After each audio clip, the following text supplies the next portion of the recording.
बिस्मिल्लाहिर्रहमानिर्रहीम। अस्सलाम वालेकुम स्टूडेंट्स। इस उम्मीद के साथ कि अल्लाह ताला के फजलो करम से आप सब खैरियत से होंगे, आज हम एक्सरसाइज 13.1 के आखिरी 3 क्वेश्चंस को सॉल्व करेंगे। क्वेश्चन नंबर 7 है, ताबश एक सिक्का उछालता और एक डाइस फेंकता है। जब भी स्टूडेंट्स सिक्का देखे ना तो सिक्के के 2 रुख होते हैं, एक पे हेड होता है और एक पर टेल। और डाइस की बात करें तो लूडो के दाने को डाइस कहते हैं।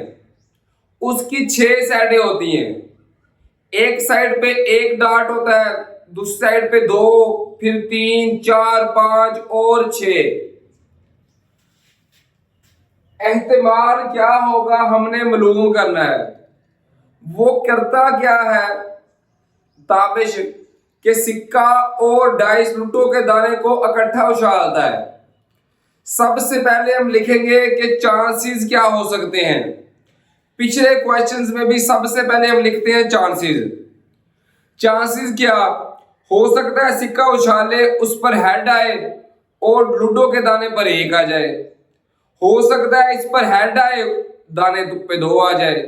हो सकता है इस पर हेड ही आए, नुक्ता का दाना वो जो होता है लूडो का दाना उस पर 3 आ जाए। इस तरह हम सबसे पहले लिखेंगे चांसेस के क्या क्या हो सकते हैं। ये मैंने लिख दिए, इनको जाहिर करते हैं एस के साथ। चांसेस को हो सकता है सिक्के पर हेड आए और लूडो के दाने पर 1 आए। दूसरा चांस ये भी हो सकता है कि हो सकता है सिक्के पर हेड आए और नुक्ते के दाने पर 2 आए। ये भी हो सकता है कि हेड आए और नुक्ते के दाने पर 3 आए। इसी तरह हेड आए सिक्के पर और लूडो के दाने पर 4 आए। इसी तरह 5 और 6 ये दोनों भी सिक्के के हेड वाली साइड पे आ सकते हैं। अगर टेल की बात करें तो हो सकता है सिक्का उछाले, हेड ना आए बल्कि टेल आए और दाना 1 आए। हो सकता है टेल आए दाना 2 आ जाए। हो सकता है टेल आए दाना 3 हो जाए। इस तरह दाने 6 तक आ सकते हैं, ये भी टेल के साथ। तो ये चांसेस है टोटल स्टूडेंट्स 12 जो चांसेस आ सकते हैं, इनमें से कोई भी आ सकता है। ये तो किस्मत की बात होती है। सबसे पहले हमने लिख देने हैं जो जो केसेस बन सकते हैं उनको ऐसे जाहिर करते हैं। आगे फिर ये 5 कंडीशनें हैं, इनके मुताबिक हमने क्वेश्चंस को सॉल्व करना है। अगर फर्स्ट पार्ट की बात करें स्टूडेंट तो देखिए फर्स्ट पार्ट क्या है कि वो कह रहा है कि सिक्का पर टेल और डाइस पर कम से कम 4 आए। कम से कम का मतलब होता है कि 4 या 4 से ज्यादा आए, कम नहीं आने चाहिए।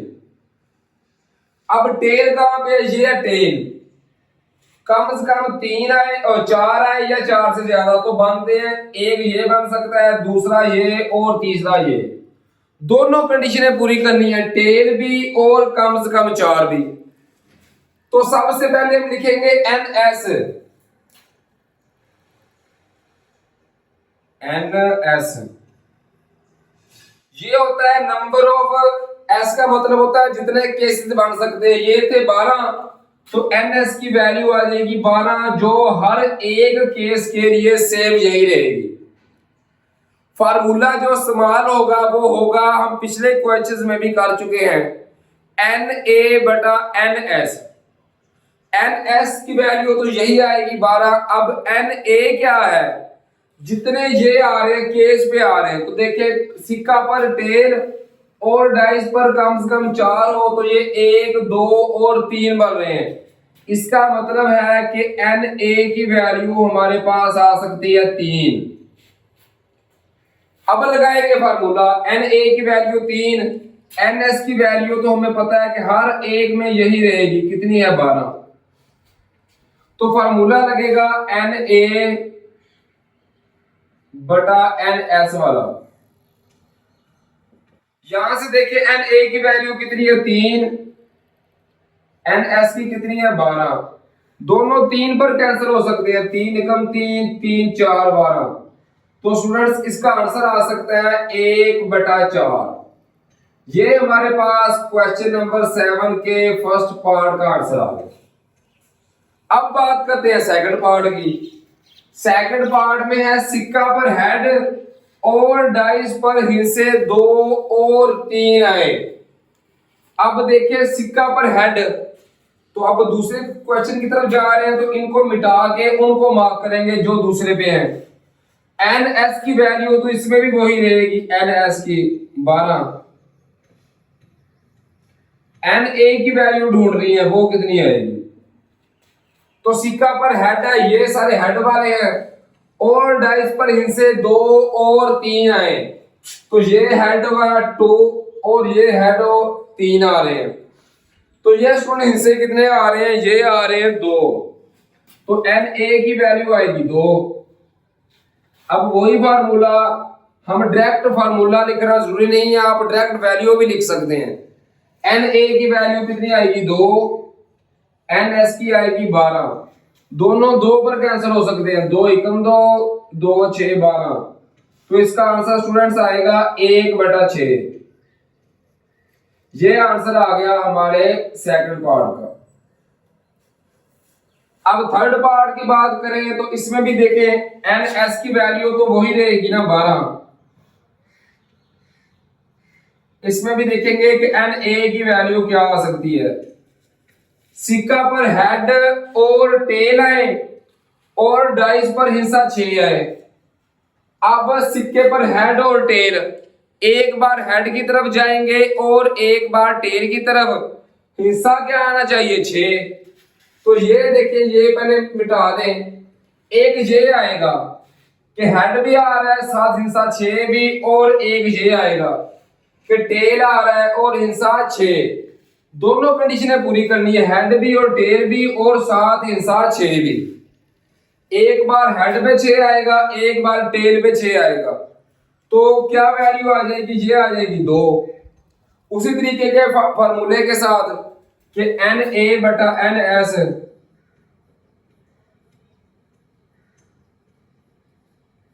एन ए की वैल्यू कितनी आएगी 2, एन एस की आएगी 12। दोनों 2 के पहाड़े पे कैंसिल हो सकते हैं, 2 एकम 2, 2 6 12। तो इसका आंसर भी क्या आ गया, वही आ गया 1/6। इसी तरीके से क्वेश्चन नंबर 7 के फोर्थ और फिफ्थ पार्ट की बात करें। फोर्थ पार्ट है सिक्का पर टेल ना हो और डाइस पर हिस्सा 5 ना हो। ऐसा हमने देखना है जिसपे दोनों कंडीशन पूरी आ रही है, टेल भी ना हो और हिस्सा 5 भी ना हो। तो स्टूडेंट ये बन रहा है, ना हो का मतलब है कि हमने इसको छोड़कर बाकी काउंट करने हैं। पहले हमें पता है कि टोटल कितने हैं, इसको एन एस से जार करते हैं, वो है हमारे पास 12। एन ए लिखेंगे जितने हमारे पास आ रहे हैं, वो कह रहा है सिक्का पर टेल ना हो और डाइस पर हिस्सा 5 ना हो। ये छोड़कर बाकी गिनेंगे, बाकी एक छोड़ दिया 12 में से, बाकी कितने बच गए 11। तो उसी तरीके से फार्मूला लगाएंगे एहतमाल का कि एन ए की वैल्यू ऊपर और एन एस की नीचे। तो फार्मूला क्या आता, एन ए बटा एन एस। एन ए की वैल्यू 11 बटा एन एस की 12। तो ये हमारा आंसर आ गया फोर्थ पार्ट का। अब बात करेंगे लास्ट पार्ट की। सिक्का पर हेड और डाइस पर हिस्से 5 और 2 ना हो। अब हमने क्या देखना है, हेड और 5 और 2। तो हेड वाला आ गया ये 5 2, ये 5 वाला, ये 2 नहीं आने चाहिए। इन 2 को छोड़कर बाकी कितने आ रहे हैं, ये आ रहे हैं स्टूडेंट 10। इस तरह एन ए की वैल्यू हमारे पास हो जाएगी 10 और एन एस की वैल्यू हमें पता है कितनी आ रही है 12, ये चेंज नहीं होगी। तो वही फार्मूला है इस्तेमाल का, N A over N S. N A की वैल्यू 10 बटा एन एस की 12। दोनों दो पे कैंसिल हो सकते हैं, 2 5 10, 2 6 12। तो स्टूडेंट्स इसका आंसर आ गया हमारे पास 5/6। उम्मीद है कि इस क्वेश्चन की आपको समझ आ गई होगी। अब हम चलते हैं क्वेश्चन नंबर 8 की तरफ।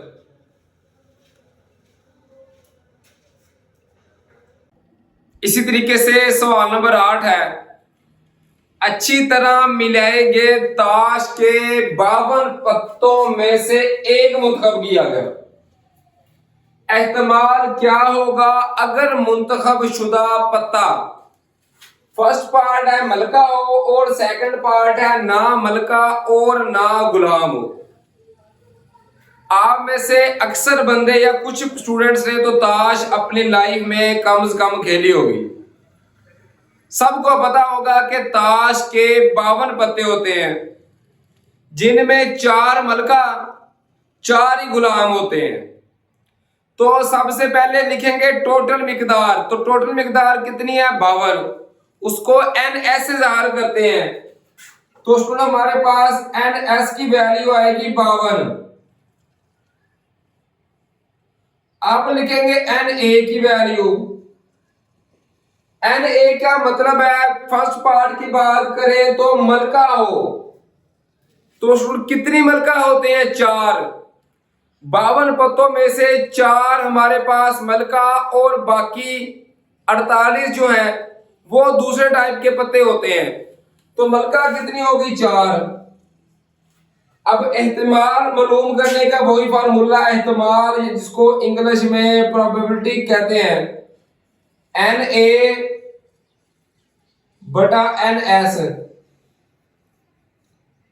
यहां पे देखिए NA की वैल्यू कितनी आ रही है, 4 और NS की कितनी आ रही है, 52। दोनों को कैंसिल करना शुरू करेंगे, 4 पर कैंसिल हो सकते हैं। 4 एकम 4, 4 एकम 4, 2 बच गए, 1 बच गया 12, 4 3 12। तो इसका आंसर आ सकता है स्टूडेंट्स 1/13। ये हमारे पास आंसर आ गया क्वेश्चन नंबर 8 के फर्स्ट पार्ट का। सेकंड पार्ट की बात करें तो देखिए ना मलका और ना गुलाम हो, ये हमने कैंसिल कर देने हैं। पहले उसी तरीके के साथ लिखनी है NS की वैल्यू। टोटल कितने पत्ते थे, 52। कितने होते हैं, 4 मलका और 4 ही गुलाम। 4 मलका को छोड़ दें, बाकी रह गए 48। 4 गुलाम है, क्योंकि गुलाम नहीं है उसने लिखा है कि ना गुलाम हो, गुलाम को भी 4 को छोड़ दें। तो कितने बाकी, 48 में से 4 और निकाल दें तो वो रह जाएंगे 44। तो इसका मतलब है कि NA की वैल्यू हमारे पास आ सकती है स्टूडेंट 44, क्योंकि टोटल थे 52। 4 मलका के छोड़ दें, 4 गुलाम के, मतलब 52 में से 8 हमने छोड़ देने हैं, तो बाकी बन जाएंगे 44। तो वही इस्तेमाल का फार्मूला लगाएंगे, NA/NS।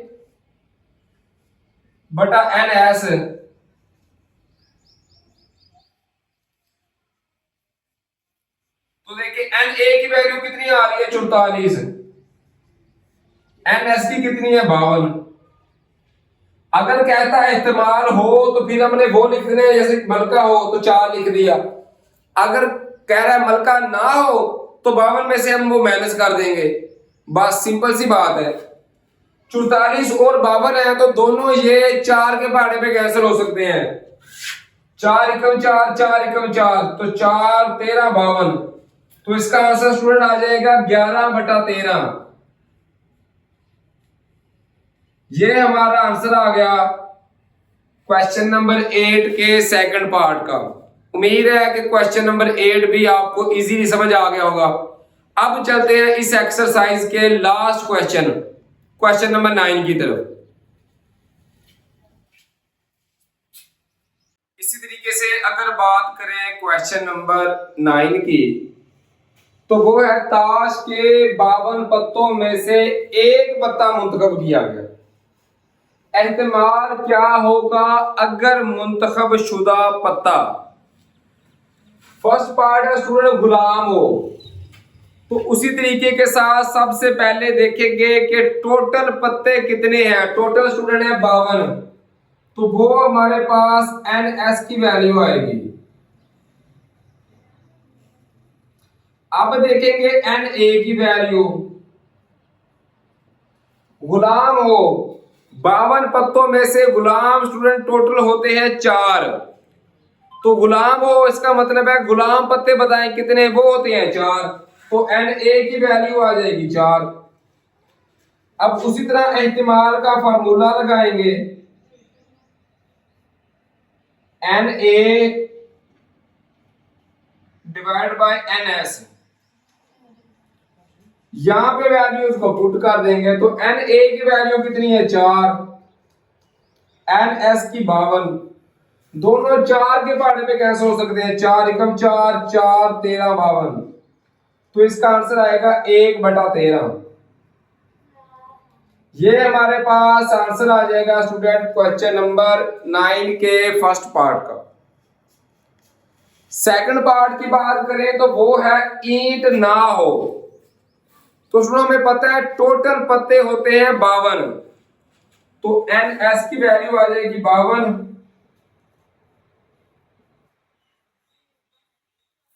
इनमें से 4 टाइप के पत्ते होते हैं, 4 रंग के। एक होता है दिल वाला, काला भी हो सकता है और सफेद भी, लाल भी। एक लाल होता है जिसको ईंट कहते हैं स्टूडेंट, वो इस टाइप का होता है।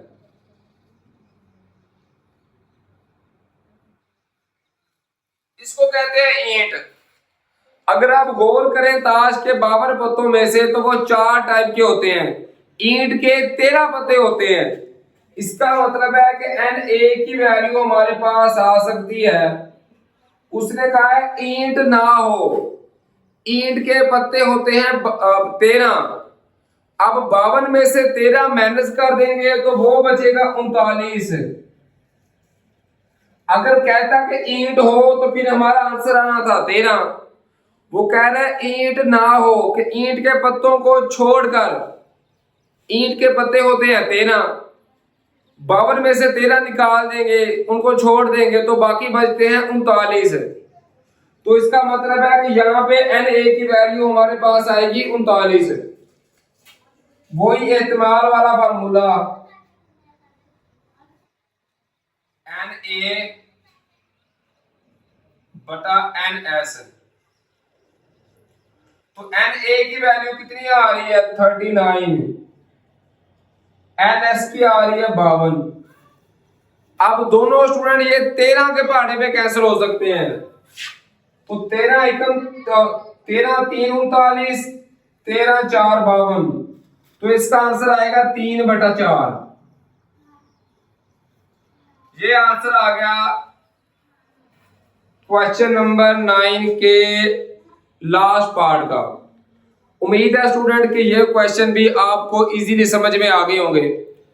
अगर आपको फिजिक्स के न्यूमेरिकल नहीं आते या किसी और चैप्टर के मैथ समझ नहीं आती, तो आप मेरे चैनल की प्ले लिस्ट में जाकर वहां से अपनी मर्जी के चैप्टर्स के न्यूमेरिकल्स, मर्जी के चैप्टर्स का क्वेश्चन बआसानी समझ सकते हैं। अपना और अपने वालिदैन का बहुत सारा ख्याल रखिए। दुआओं में अपने वालिदैन और अपने अस्ताज़ाए कराम को याद रखिए। फी अमानिल्लाह स्टूडेंट्स, अल्लाह हाफिज़।